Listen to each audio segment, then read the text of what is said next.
come to the end of another year. Another decade. Oh, wow. Well, if you put it that way. It's a big deal. That's true. A lot has happened in the last decade, but we're going to boil it down just to 2019. And we are coming at you first week of 2020, but we're going to do a look back. First things first, Matt, I think that we have to say thank you to a lot of you who are looking at this video and those that are our referral partners and our clients. Robinson Ludwig saw about a 10% growth year over year, and it's actually been a consistent number, fairly consistent number in the last several years as we've continued to grow our little operation here, both in the number of people that work with us and in the amount of business that we've done. So we're super grateful. We're excited to continue that growth. Yeah. If we were a hedge fund, you would want to invest with us. Oh my gosh. To be a hedge fund. But we're not. Nope. Anyway, but let's look back at 2019 and kind of the numbers and kind of how they played out, not just for our group, but just citywide and region-wide. Yeah, I mean, I think we missed the mark tremendously on some forecasts and hit it on point for several. Yeah. The big one, as we've mentioned before, would be interest rates. We expected those to be approaching 6%, if not past 6% by the end of this year. We have just plummeted down, which has really been what has held our market, kept our market strong.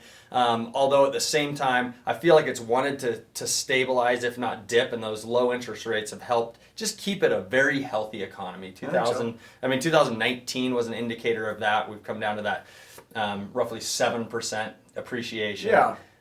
The number of home sales was down just about 2.5% last year, but the average home price continued to kind of creep up a little bit. Upwards. Yeah.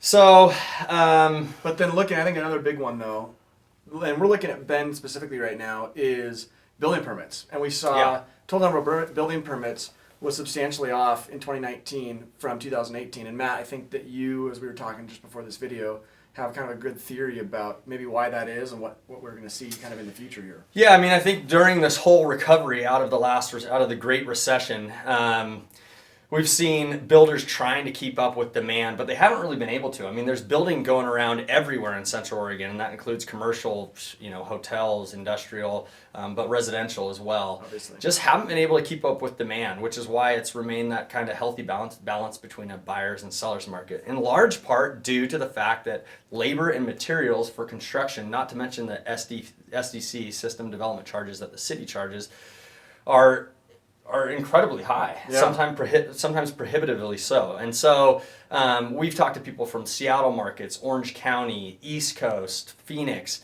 and our price per square foot to build is on par, if not above, a lot of those markets. Significantly higher than what these other markets that you would think are premium markets, or I don't know, like Orange County, Huntington Beach, you'd think would be able to charge more for construction, but that's not the case. It is expensive to build here. So because of that, I think a lot of builders have held back. And we've continued to say that whatever this next recession or correction looks like, we don't think it'll have much of an impact on Central Oregon home prices. The demand remains so strong here. There's a lot of money waiting on the sidelines. The interest rates are still low. Barring some, more jobs coming. Oregon State Cascades is developing. So we have a lot of good economic trends for that side of it. And if there is a recession that maybe that hits the stock market or some other industry, people are likely to put their money into real estate, something that's tangible and that's maybe a safer bet during those turbulent times. But that being said, I do think we're going to see a correction I think labor is going to continue to come into the market, so increase that supply. Hopefully those costs will come down, and then material will likely have to correct if there is any sort of recession in the marketplace. And so hopefully those building costs come down, and it will release some land and make it more financially feasible for these builders and developers to make money and release some of these projects and bring more inventory. Well, that's right. And in the meantime, while Bend remains high, and really Central Oregon goes as Bend goes, but still we see Redmond and these other outlying areas that they lag behind Bend, and they provide great opportunity. And so we've seen Redmond flourish. In fact, Redmond building permits either were on par, maybe even slightly above Bend in 2019 as far as a cumulative number. Mm-hmm. You look at areas like Lapine and Prineville and even out in Sisters with the subdivision that we're representing out there at Grand Peaks. And these other areas around Bend are benefiting from how prohibitive it is to be here. Yeah. And so we're seeing growth in those other areas. And moving forward, I think we forecast, Redmond is a known quantity at this point, but we've talked about it before. We really believe in Lapine. We have a footprint down there with representing a builder down there, hopefully going to do some more. in Sisters, as I mentioned, and shoot, we sold out all of our lots in Madras to residential builders. So people are looking for opportunity in other areas and where it affordability in Central where Oregon. it can pencil. Yeah, that's absolutely right. So, we kind of think more of the same in 2020. We're excited about the year. Our team will experience growth. I think that's inevitable. I think the market has, I don't want to say flatlined, but is going to experience more normalized appreciation of that 5 to 7%. We're okay if it's even a little bit lower than that. We've had, the past decade, the majority of years have been double digits appreciation, so it's sustainable, healthy for us to chill out for a little bit. Yeah, I mean, we're going to work hard, but the market can chill out. Yes, that's what I mean as far as prices. So, it's an election year. That's actually has historically not been bad for the economy or the housing market. Sure. But there's instability in the market right now, or in the world right now. We have conflict with Iran, and we don't know how those outside factors are going to play a role.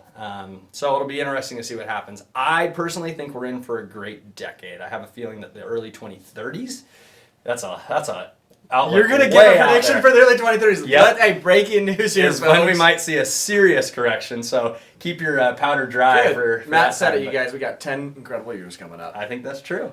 Nice. So, but let's focus on 2020. Good things are happening. Still a great time to invest. Totally. Take advantage of interest rates. Shoot, I'm going to do the same thing. Take money that you do have and invest it and make 6 to 10%, and maybe borrow money at 3 to 5%. It's a situation where we're not encouraging over leveraging yourself, but take advantage of debt. As a wise man once said, debt is cheaper than equity. I love that.